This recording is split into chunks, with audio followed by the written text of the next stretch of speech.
Superb delivery that came in, that jet back into Akshar Patel. Bharat और बांग्लादेश के बीच में खेला गया था एक ऐसा वनडे मैच जिस मैच में बांग्लादेशी गेंदबाजों ने भारतीय टीम की बैटिंग लाइनअप को पूरी तरह से हिला करके रख दिया था।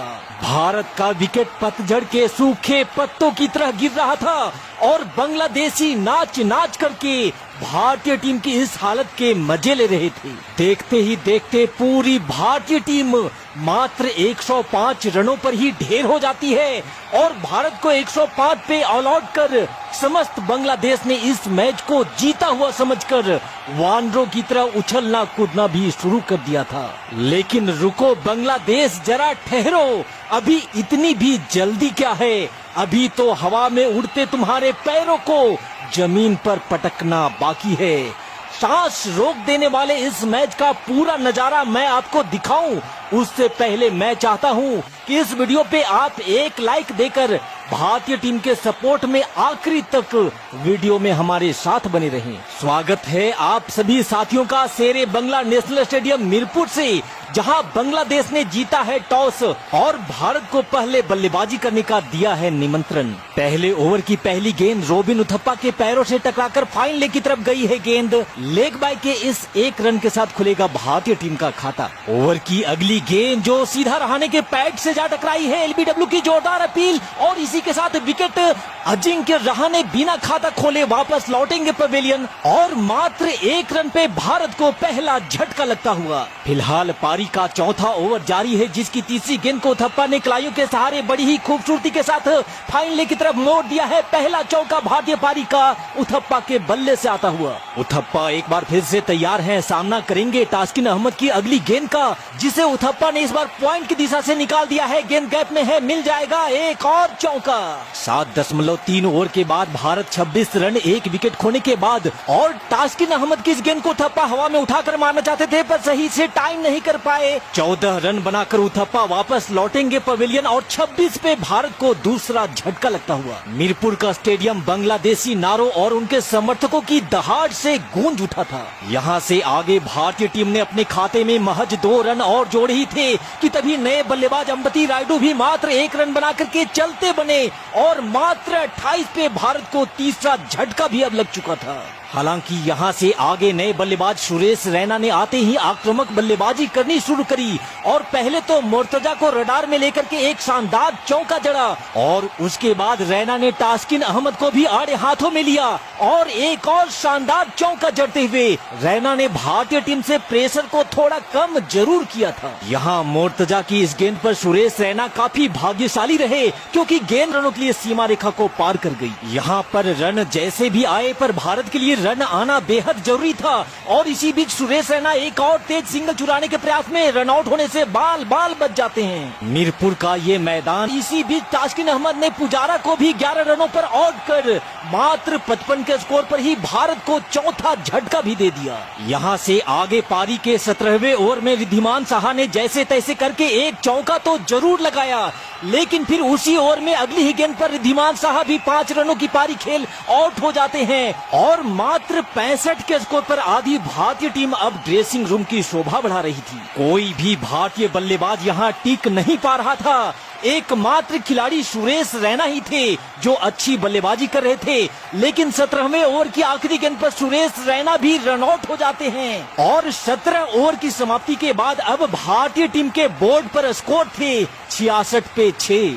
फिर शुरू होता है पारी का 18वां ओवर, जिसकी पहली गेंद पर अक्षर पटेल ने जोरदार प्रहार किया और 4 रनों के साथ अपना खाता खोला और फिर उसी ओवर में अक्षर पटेल ने इस बार ऑफ साइड में एक और जबरदस्त चौका लगाते हुए भारतीय टीम की वापसी की पूरी कोशिश में लगे हुए थे। लेकिन आज तो नसीब में कुछ और ही लिखा था। 18वें ओवर की 5वीं बॉल पर अक्षर पटेल भी आउट हो जाते हैं और मात्र 75 पे अब भारत 7वां विकेट भी गंवा चुका था। यहाँ 75 से 81 के स्कोर तक आते आते भारत अपना 8वां विकेट भी गंवा देता है। भारतीय बल्लेबाजों के साथ यहाँ क्या हो रहा था ये किसी को कुछ समझ में नहीं आ रहा था। अब तो भारतीय फैंस बस यही उम्मीद कर रहे थे कि किसी तरह भारत का स्कोर बस 100 रनों को पार कर जाए, लेकिन ऐसा होने का चांस यहाँ कम ही दिख रहा था, क्योंकि 86 के स्कोर पर अमित मिश्रा के रूप में अब भारतीय टीम अपना 9वां विकेट भी गंवा चुकी थी। अब भारतीय टीम का आखिरी विकेट मैदान पर था। सामने थे उमेश यादव,